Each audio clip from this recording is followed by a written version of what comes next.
క్రీస్తునందు పక్షపాతం లేదు. ధనమున్న వాడిని ఒక విధంగా, ధనము లేని వాడిని ఒక విధంగా చూసేటువంటి దేవుడు కాడు ప్రియులారా. ఆయన ఏమి చూస్తాడంటే, God has been watching our heart. ఆయన మన హృదయాన్ని చూస్తువాడై ఉన్నాడు. ఆయన ఏం చూస్తువాడై ఉన్నాడు అంటే, మన హృదయాన్ని చూస్తున్నాడు ప్రియులారా. మనసు దృష్టిలో ధనమున్నవాడు గొప్పవాడు కావచ్చు, అధికారం ఉన్నవాడు గొప్పవాడు కావచ్చు, లేదా గొప్ప అవసరం ఉంటే గొప్పవాడు కావచ్చేమో, పొగడపడచ్చేమో. కానీ క్రీస్తు దృష్టిలో ఏది గొప్పది? ఏది గొప్పదమ్మా?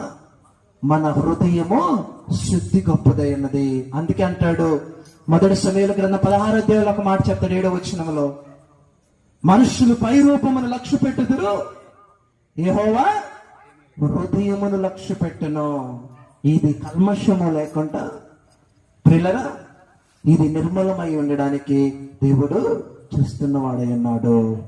మేబీ మనుషులు చూసే విధానం వేరు, దేవుడు చూసేది వేరే ఉన్నది. కాబట్టి ఇదిగో వారిని తక్కువగా దేవుడితో చేస్తాడు అనుకోవద్దు. అందరిని కూడా ఆయన సమానంగా చూసేవాడై ఉన్నాడు. ఆ క్రీస్తు ప్రేమను తెలుసుకొని అందరూ కూడా క్రీస్తుని వెరగాలని ప్రభు పేరిట నేను విజ్ఞప్తి చేస్తున్నాను.